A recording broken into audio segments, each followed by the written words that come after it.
Kesimpulan dan peran coaching di sekolah dan keterkaitannya dengan materi sebelumnya di modul 2, yakni pembelajaran berdiferensiasi dan pembelajaran sosial emosional.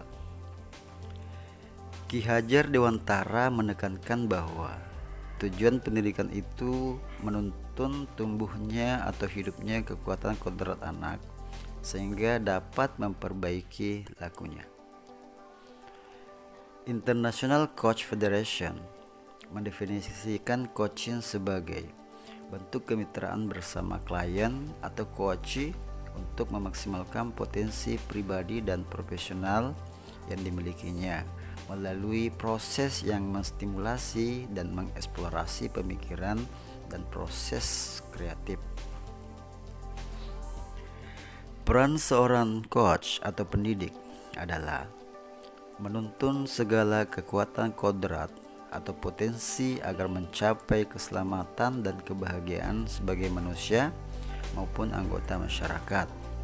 Dalam proses coaching, murid diberi kebebasan, namun pendidik sebagai pamong dalam memberi tuntunan dan arahan agar murid tidak kehilangan arah dan membahayakan dirinya.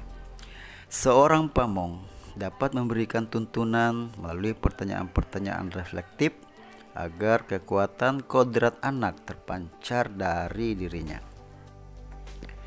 Proses coaching merupakan proses untuk mengaktifasi kerja otak murid. Pertanyaan-pertanyaan reflektif yang dalam dapat membuat murid melakukan metakognisi. Selain itu, pertanyaan-pertanyaan dalam proses coaching juga membuat murid lebih berpikir secara kritis dan mendalam, yang akhirnya murid dapat menemukan potensi dan mengembangkannya. Proses coaching dapat menjadi salah satu langkah tepat bagi guru untuk membantu murid mencapai tujuannya, yaitu kemerdekaan dalam belajar. Anak-anak hidup dan tumbuh sesuai kodratnya sendiri. Pendidik hanya dapat merawat dan menuntun tumbuhnya kodrat itu. Ki Hajar Dewantara.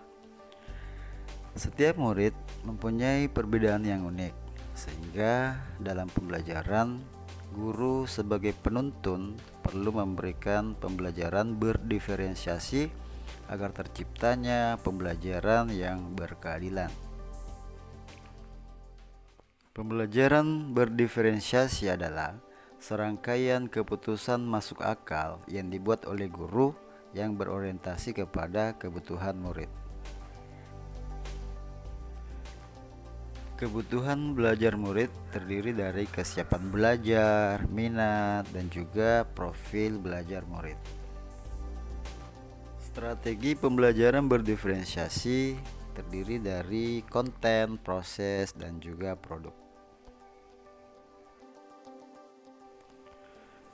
Murid tidak cukup hanya mengembangkan kemampuan akademiknya saja, juga perlu mengembangkan aspek sosial dan emosionalnya.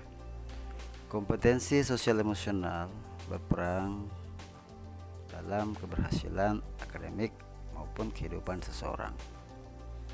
Pembelajaran sosial emosional adalah pembelajaran yang berbasis kesadaran penuh, yang berisi keterampilan-keterampilan yang dibutuhkan anak untuk dapat bertahan dalam masalahnya, sekaligus memiliki kemampuan memecahkannya, juga untuk mengajarkan mereka menjadi orang yang baik.